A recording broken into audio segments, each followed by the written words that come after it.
हविष अन्न बनाने के लिए जो यूज किया जाता है, ये मोटा वाला चावल, जो आता प्राइस, या मोटा जो चावल नहीं आता, जो बड़ा बड़ा हो जाता, लंबा वाला, बासमती नहीं, जो मोटे चावल होते वो ले लेते हैं। घी, सेंधा नमक, और थोड़ा सा दूध उसमें डालते हैं, और थोड़ा सा केला डालते हैं, दो कुछ गेहूं के दाने डालते हैं,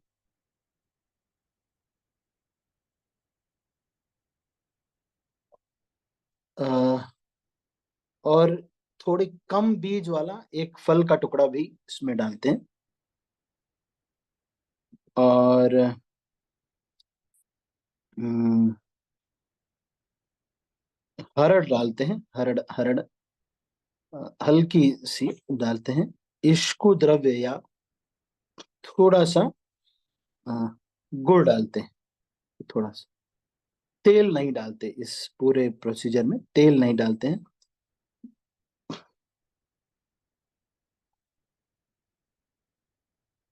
तो ये सब डाल करके व्यक्ति को तब चावल, इसके बाद फिर इससे जो है इसको उड़द, जो भी दाल वगैरह जो भी आप यूज करना चाहें वो यूज करके एक खिचड़ी बनाते हैं। इस खिचड़ी से आ, संध्या काल में ही एक बार गर्म पानी से स्नान करके, या उसमें गंगा जल की 2 बूंद डाल करके, आ, आ, तर्पण, अर्घ्य और प्रणाम के मंत्र हैं। तो भीष्म देव को जो तर्पण करने का मंत्र होता है, मैं ये पूरा ही आपको भेज रहा हूँ, जो कि जपतका स्वामी महाराज जी ने शेयर किया है। तो तर्पण और इसका जो मंत्र है वो आपको मिल जाएगा।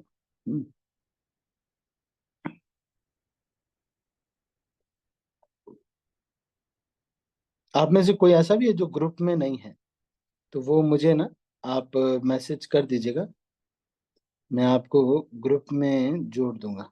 हम्म, जैसे कि आपको मिलता रहेगा। मैं ये नंबर अपना अभी भेज रहा हूँ।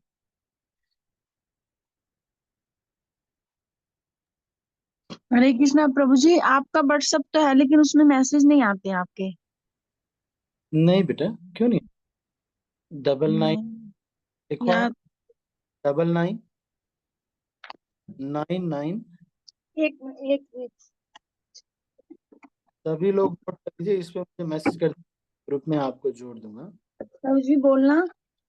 99 nine nine 0 nine nine zero 9910 one zero. Okay.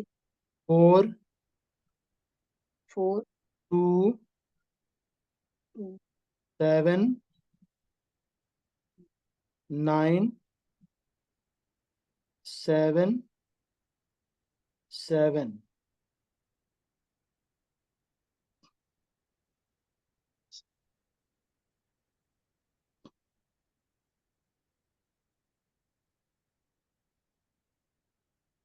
Okay Prabhu ji, ये नंबर होगा। फिर से एक बार बोल रहा हूं मैं, मेरा नंबर नोट करिए। 9 नाइन 9 1 0 4 2 7 9 7 7।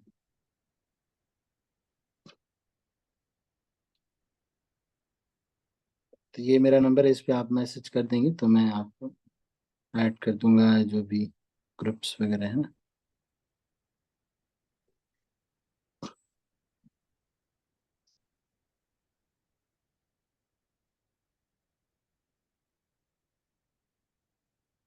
अभी करना है प्रभु जी ये? नहीं, बस मैसेज कर, जब भी आप कर दें तो मैं इसको आपको ऐड कर दूँ। ठीक है प्रभु जी, ओके। ठीक है। थैंक यू प्रभु जी।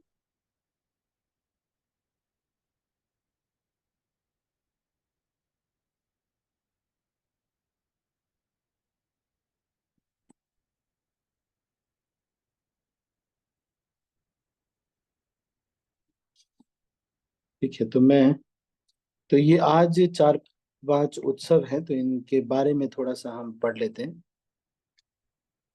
श्री तुलसी शालिग्राम विवाह आज है। और इसके साथ साथ इसके बारे में कल चर्चा करेंगे विस्तार से, तुलसी शालिग्राम विवाह के बारे में। रास पूर्णिमा भी आज है। और आज के दिन फिर से रास लीला होती है। और अ, वृंदावन में ये वाली उतनी नहीं मनाई जाती, पहले वाली मनाई जाती है। और भगवान की, राधा कृष्ण की उपासना फूलों से करनी चाहिए, और उन्हें रास मंडप में बिठा करके गोपियों के साथ बिठाना चाहिए। तो अभी हम अपने अल्टर में गोपियां लेके आए हैं हाँ, वृंदावन से। तो गोपियों के साथ रास मंडप में बिठाना चाहिए ये।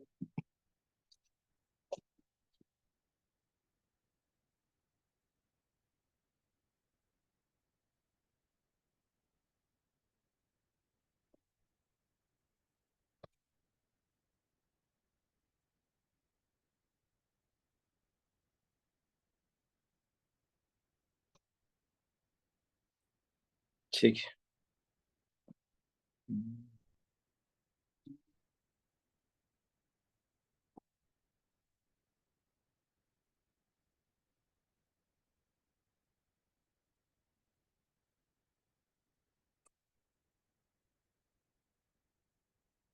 तो इनके बारे में थोड़ी सी चर्चा कर रहे हैं। एक मिनट में रिकॉर्डिंग ऑन करता हूँ। हाँ, दिस इज ऑन, ठीक। भूगर्भ गोस्वामी। तो भूगर्भ गोस्वामी का ज्यादा, और लोकनाथ गोस्वामी और भूगर्भ गोस्वामी का ज्यादा वर्णन नहीं मिलता है, क्योंकि ये दोनों मित्र थे। लोकनाथ गोस्वामी नरोत्तम दास ठाकुर के गुरु जी थे।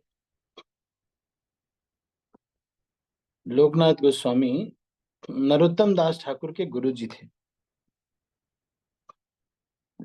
तो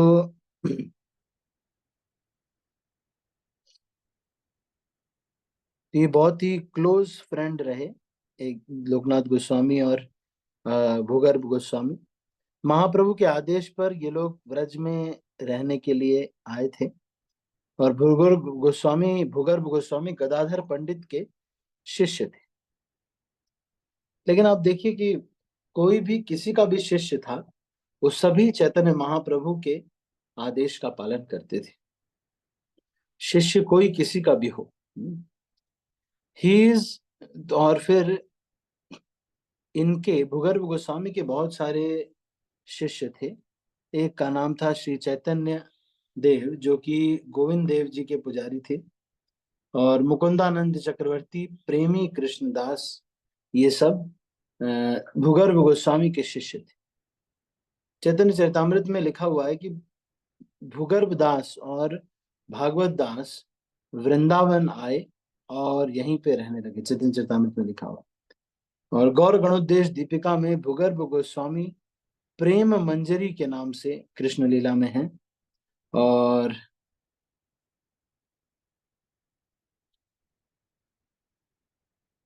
भूगर्भ गोस्वामी की जो समाधि है, आपने देखा होगा, रूप गोस्वामी की समाधि के पास ही। आप में से कोई अगर राधा दामोदर मंदिर गए हैं आप? राधा दामोदर मंदिर, राधा दामोदर मंदिर वृंदावन में जो है, राधा दामोदर मंदिर। यस प्रभु जी, गए हैं। राधा दामोदर मंदिर में एक देखा होगा, परिक्रमा करते हैं ना, तो 4 परिक्रमा करते हैं। उसमें एक जगह पे ये कहते हैं कि भाई वो एक छोटा सा बनाया होता है, उसको भी परिक्रमा में लेकर के हम करते हैं। तो वो है भूगर्भ गोस्वामी की समाधि वहां पर। तो आज उनका अप्रकट देश दिवस। भक्ति रत्नाकर में ये लिखा हुआ है कि भूगर्भ गोस्वामी और लोकनाथ गोस्वामी दोनों एक साथ ही रहते थे। दोनों बड़े क्लोज फ्रेंड्स थे, भजन किया करते थे साथ में। हम्म, ठीक है। फिर काशीश्वर पंडित गोस्वामी के बारे में बता रहे हैं कि श्री रामपुर कटरा में इनका इनका घर था। एक मंदिर बनाया था इन्होंने, और महाप्रभु वहां से इनको कुछ समय के बाद वृंदावन भेज दिया महाप्रभु ने। और ये किसके बारे में हम चर्चा करें? काशीश्वर पंडित के बारे में चर्चा करें। ये हमारे ही आचार्य हैं। और इनका इन्हीं के शिष्य थे, अ, जो है गोविंद गोसाई। तो भूगर्भ गोस्वामी के जो शिष्य थे वो थे चैतन्य दास, जो कि श्री गोविंद देव जी के पुजारी थे। और काशीश्वर पंडित के जो शिष्य, इनका नाम था गोविंद गोसाई, ये भी बाद में गोविंद देव जी के पुजारी बने। जब गोमा टीला से रूप गोस्वामी ने विग्रह उस गोविंद देव जी के निकाले थे, तो महाप्रभु से उन्होंने पुरी में पूछवाया था कि क्या करना चाहिए।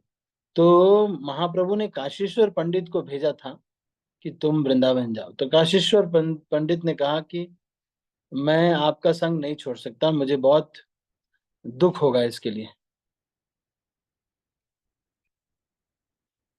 तो महाप्रभु ने कहा कि ठीक है। अ,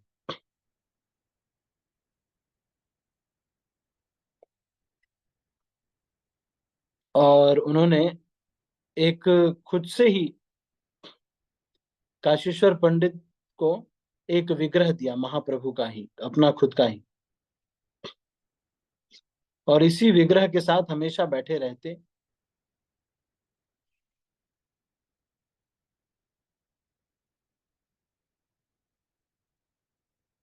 और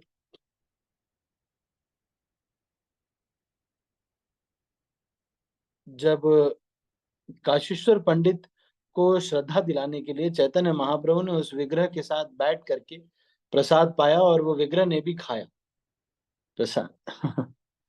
महाप्रभु ने कहा कि मेरे और इसमें कोई अंतर नहीं है।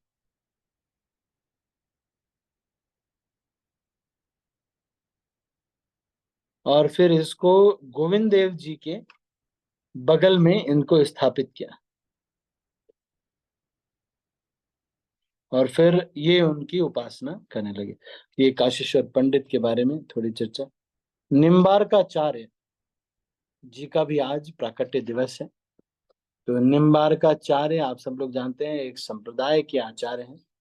इनका वर्णन पद्म पुराण में, स्कंद पुराण में आता है कि हम्म, निम्बार्काचार्य भगवान के ही एक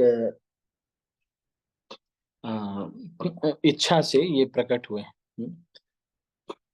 तो कुमार संप्रदाय के ये आचार्य हैं, निम्बार्काचार्य। और 11वीं और 12वीं शताब्दी में ये थे इस धराधाम पे। और मुरगर पट्टम, ये इस स्थान पर साउथ इंडिया में इनका जन्म हुआ था। अरुणी और Jayanti, he was the son of Aruni and Jayanti. ये बहुत ही शुद्ध ब्राह्मण थे। और तैलंग ब्राह्मण, कोई बता सकता है आप में से, हैदराबाद में जो लोग हैं या साउथ इंडिया में, तैलंग ब्राह्मण कौन होते हैं? तैलंग ब्राह्मण पता है आपको? तैलंग ब्राह्मण कौन होते हैं? आप लोग को नहीं पता?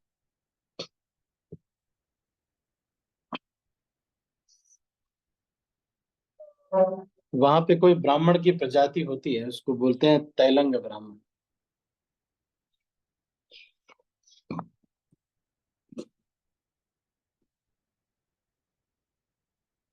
एक मिनट वेट कीजिएगा, मैं बताऊँ।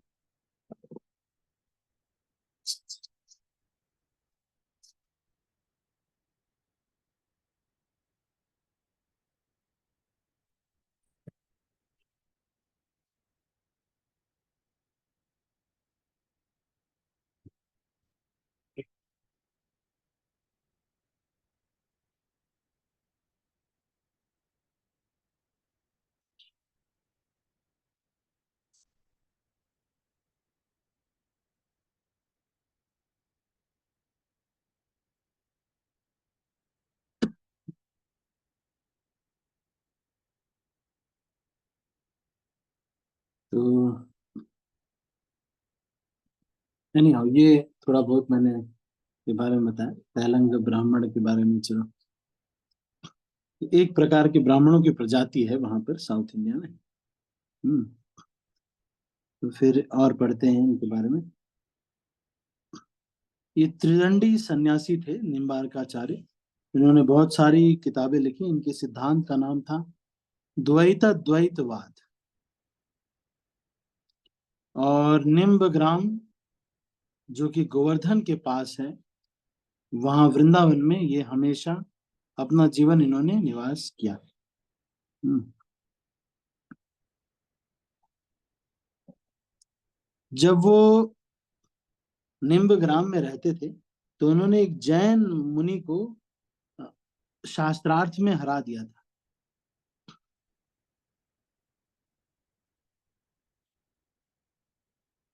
तो वो जैन मुनि ने कहा था कि सूर्यास्त हो गया है, मैं कुछ खाऊंगा नहीं। तो निम्बार्काचार्य ने सूर्य उगा दिया शाम को। एक नीम नीम वृक्ष के पास से एक सूर्य उगा दिया।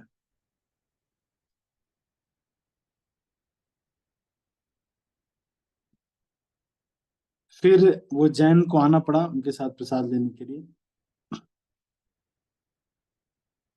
निम्बादित्य इनका नाम इसीलिए पड़ा है क्योंकि इन्होंने, या निम्ब अर्क इसलिए पड़ा है क्योंकि इन्होंने एक निम्ब पेड़ के ऊपर से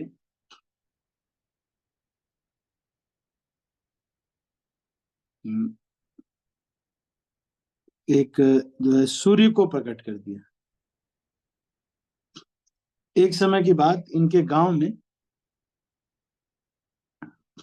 बिल्व पक्ष के, एक एक गांव में बिल्व पक्ष के जंगल में कुछ ब्राह्मण आए शिव जी की उपासना करने के लिए।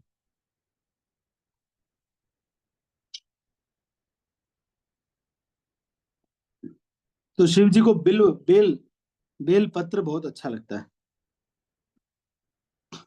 तो ब्राह्मण लोगों ने बिल्व अर्पित करना शुरू किया। 15 दिन तक ये अर्पित किया, तो शिव जी बहुत प्रसन्न हो गए। उसी में से एक था जिनका नाम था निम्बार्क। और वो बहुत ध्यान से शिव जी की उपासना करते थे। तो शिव जी प्रकट हो गए उनके सामने। और शिव जी ने कहा कि हे निम्बार्क, बोलो तुम्हें क्या चाहिए।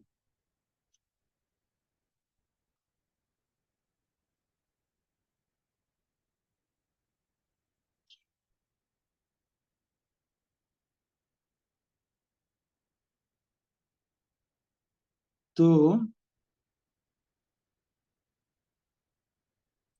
शिव जी ने कहा कि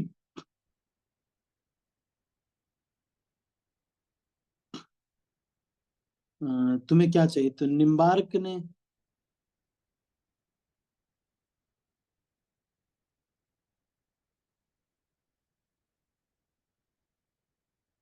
कहा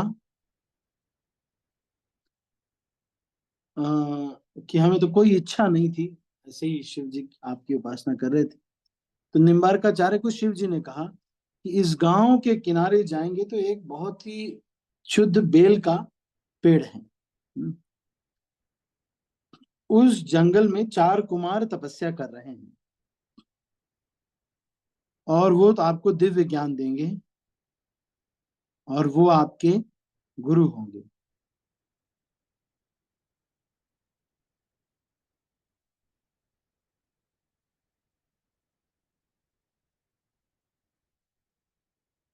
हम्म। निम्बार्क उस स्थान पर गए। हाँ, तो वहां पर by the mercy you receive translate, तो वहां पर वो बोले कि आपको ज्ञान प्राप्त होगा और उनकी सेवा करने से आप इस संसार का जो सार है वो प्राप्त करोगे। तो शिव जी ने ये आशीर्वाद दिया उनको। तो निम्बार्काचार्य तुरंत ही गए उस स्थान पर और चार कुमारों को खोजने लगे और वहां पर उन्हें मिले। और फिर और एक आसन पे वो बैठे हुए थे पेड़ के नीचे।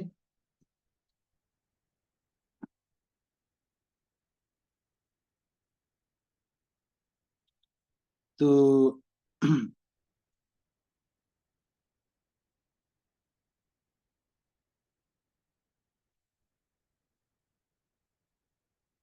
तो जब वो लोग मिले चार कुमार, निम्बार्काचार्य को उन्होंने गले लगाया। फिर उसके बाद उन्होंने पूछा कि तुम कौन हो, तुम यहाँ क्यों आए हो। तो निम्बार्क ने कहा कि अपने बारे में उन्होंने बताया, दंडवत प्रणाम किया और फिर कहा कि मैं ऐसे ऐसे मेरे गुरु ने आदेश किया है।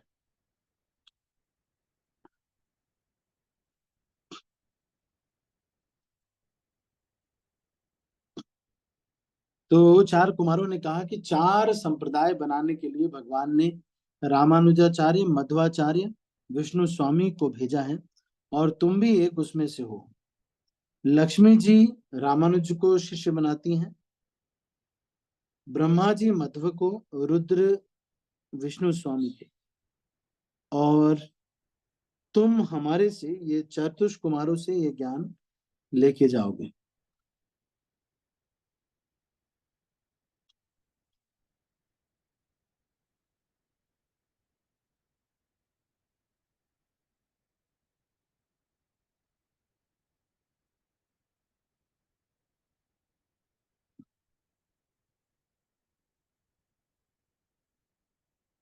तो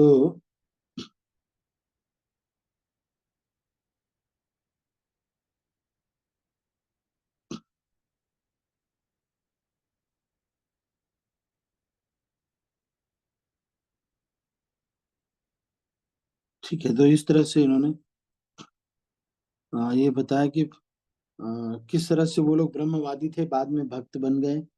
और फिर सनत कुमार संहिता नाम का एक ग्रंथ है,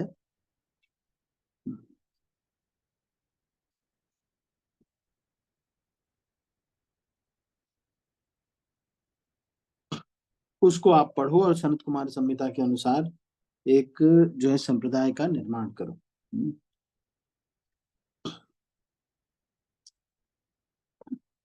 फिर उन्होंने इनको राधा कृष्ण मंत्र दिया, चतुष कुमारों ने इनको राधा कृष्ण मंत्र दिया। और फिर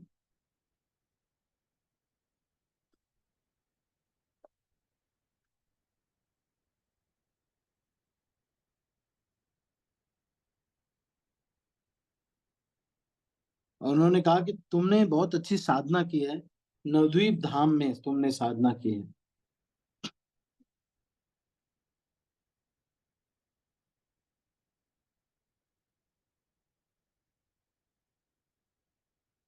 तो जब वहीं बेल जंगल में उनको मिला ये मंत्र, राधा कृष्ण मंत्र,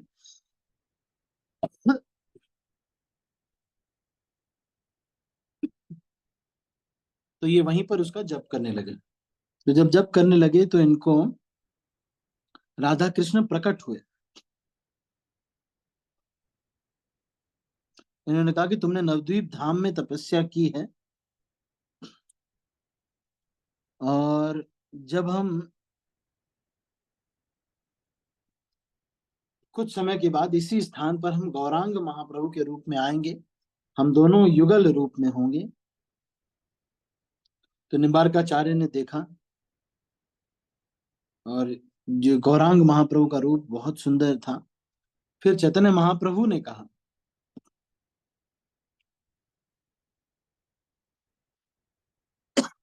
तो उन्होंने कहा कि तुम राधा कृष्ण की भक्ति का प्रचार करो।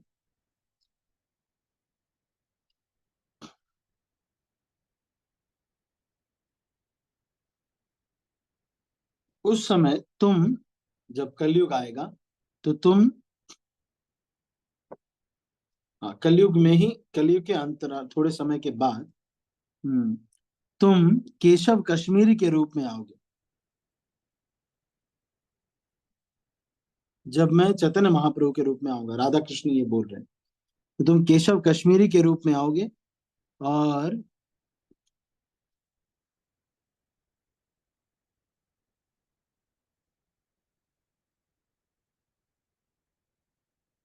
तब तुम मेरी भक्ति में दृढ़ता से लग जाओगे। हम्म तब तक मेरी आइडेंटिटी को सीक्रेट रखना। हम्म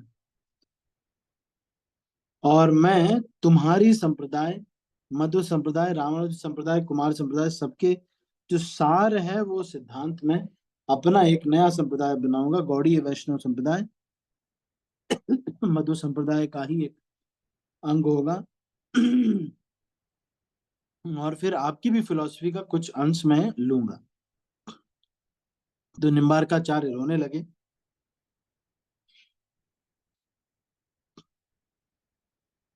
और फिर प्रचार के कार्य में लग गए। तो ये निम्बारकाचार्य के बारे में, रास यात्रा के बारे में, तुलसी शालिग्राम विवाह के बारे में कल हम चर्चा करेंगे। ठीक है। तो आज हमने, आज का जो दिन है, आज जो उत्सव है, उसके बारे में हमने चर्चा किया। मैं सबके हाथ नीचे कर रहा हूँ। यदि किसी के मन में कोई प्रश्न है तो आप पूछ सकते हैं आज की चर्चा में से, या फिर वैसे भी अगर आपके मन में कोई प्रश्न है तो आप पूछ, अनम्यूट करके पूछ सकते।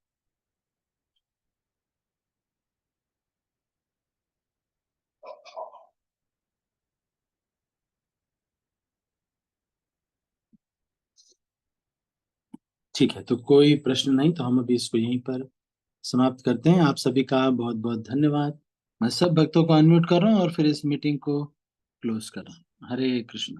चलिए।